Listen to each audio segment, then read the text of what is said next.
𝘂𝗶𝘁 is greedy and only cares about profit. 𝘂𝗶𝘁 won't fix bugs if it doesn't make them any money. 𝘂𝗶𝘁 does not care at all about the player base. 𝘂𝗶𝘁 is failing the community.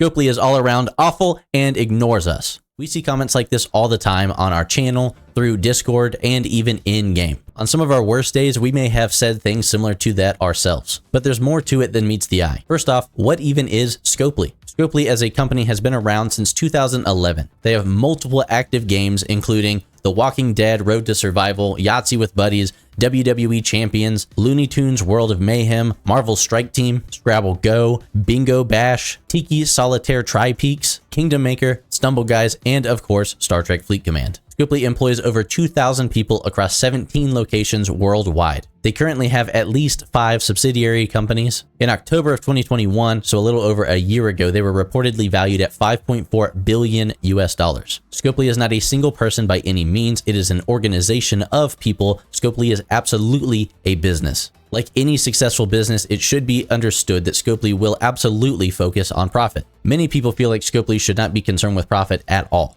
We feel like that's a very unreasonable expectation for a for-profit organization. 3 out of the 11 games that we just mentioned, I've played personally and actually enjoy. My favorite, of course, is Stumble Guys.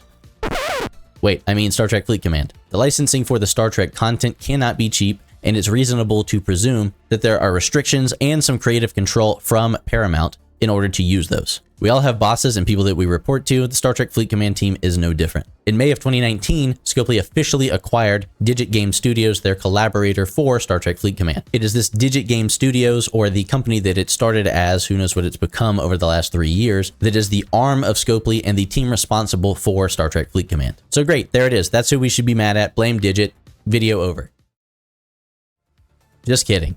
Now let's hone in on that Digit team here real quick, because they're an international team of developers, designers, artists, and engineers that make Star Trek Fleet Command remotely possible. According to their website, which could be a little bit out of date, who knows where that stands right now, they employ 72 different people across 11 departments. That would include departments like HR, marketing, design, development, things like that, I would assume, just like any other company. Hopefully they are provided some time off for, friends, family, hobbies, things like that. Though after having spoken with a few of them briefly, not in-depth conversations at all, I do believe lots of them are burning the midnight oil in order to meet their deadlines, corporate responsibilities, and the gentle and delicate demands of this Star Trek Fleet Command community. As we did mention previously, they became a part of the 𝘂𝗶𝘁 umbrella back in 2019. Merging does not happen immediately. It could still be happening now behind the scenes to blend that culture, ideas, things like that. Heck, think about these server merges that a lot of servers are currently experiencing in the game right now. Our own merge between 62 and 63 took a long time, and there's still some friction from that merge taking place.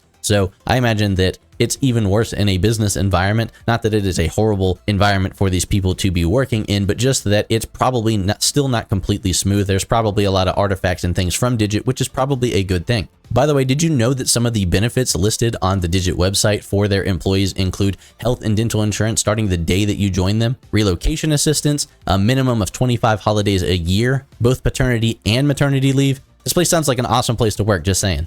Now, as part of a large organization, we assume that there are many internal restrictions, possibly many departments operating with different goals that require things to be juggled back and forth between at least a few people, if not a multitude of them, to get anything actually into production for this game. As such, there will likely be lead times, sometimes long ones, before the mistakes or missteps from a previous month can actually be addressed or learned from. Let's try not to underestimate how long it can take to produce a single segment of this game while we're being critical of it. Now, the purpose, of course, is to expose the humanity behind this game. These are people, not automatons. People do make mistakes, and they should only be judged on how they handle those mistakes. I do want to reiterate a point from one of the supporters on the channel, 𝘂𝗶𝘺𝗵, who said the team behind Star Trek Fleet Command is actually one of the more responsive and communicative teams that are out there in the gaming world.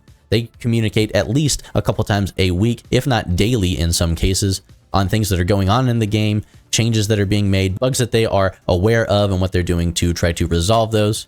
Even if we don't like what they have to say, sometimes they are out there speaking with us. And as committed as many of the players of Star Trek Fleet Command are to the game, the team behind it relies on this product to be successful, to pay their bills and feed their families. So it's a little unfair to say that they don't care about the end product, at least as much as we do, if not more so. How we handle our issues and interactions with the Star Trek Fleet Command team is what defines us. We have a choice to either take out our frustrations on the individuals responsible for fielding customer complaints, which honestly doesn't really get us anywhere, or we can use kindness, respect, and understanding as tools in our belt whenever we are engaged in conversations or interacting with those representatives. Please note that in my personal experience, that type of kindness, respect, and understanding will go a long way. It will be remembered and appreciated by those individuals who we are communicating with. And in a lot of cases, it will even be rewarded either by yourself or other people that speak with them later on down the road. It can lead to a much better environment than the alternative. So look, it's okay to be upset with this company and to want to hold them accountable.